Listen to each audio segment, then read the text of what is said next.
Hello guys, di nakapalit ko og usa ka kilo nga ulang dagko ra ba siya oh. Nya, ang akong mister gusto siya magkilaw og katunga. Ang katunga ako siya gisahot sa bawang ug sibuyas. Mao ni siya guys, nagandam na ko og sili, luya, red onion and cucumber. Mo ni iya isagol siya na magtimpla kay di ko kantigong mo timpla og kinilaw.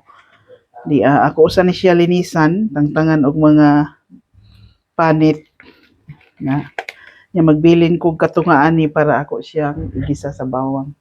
Ayan, antabayanan nyo na lang guys. Guys, iyan nagi hiwa-hiwa ang ulang nga akong gilimpyuhan na siya, limpyo na siya.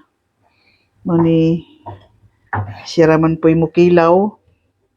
Ako rin siya gisahon sa bawang o butter.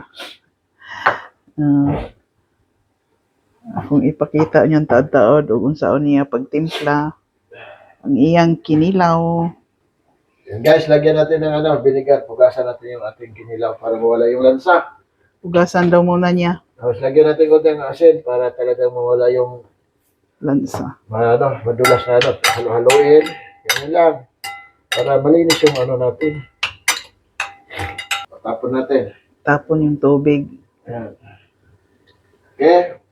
Yung red onion. Yan, red onion. At saka yung ginger natin na dinurog. Yan, para malasa. At saka mayroon tayong sili. Yan. Halo na rin natin yung natin. Halo na lahat. O, yan.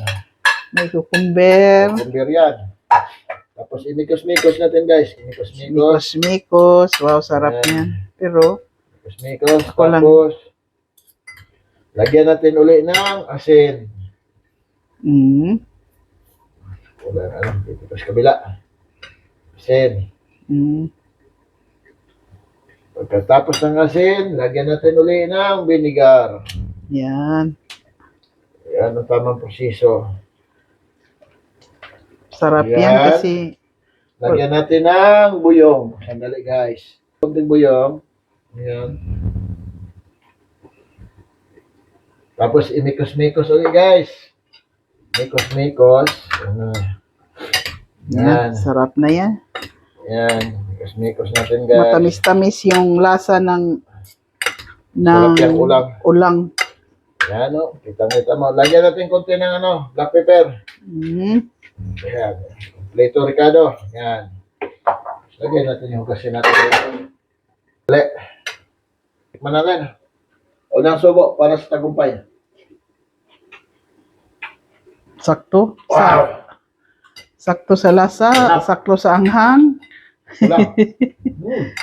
Maibog lang ko guys. Kaya di man yung kumukilaw na. Siya ragay mukilaw. Ako lutoon din ako. Appropriate boy. Lami yun ng Kanang tatuigan ako, daghanon nila na.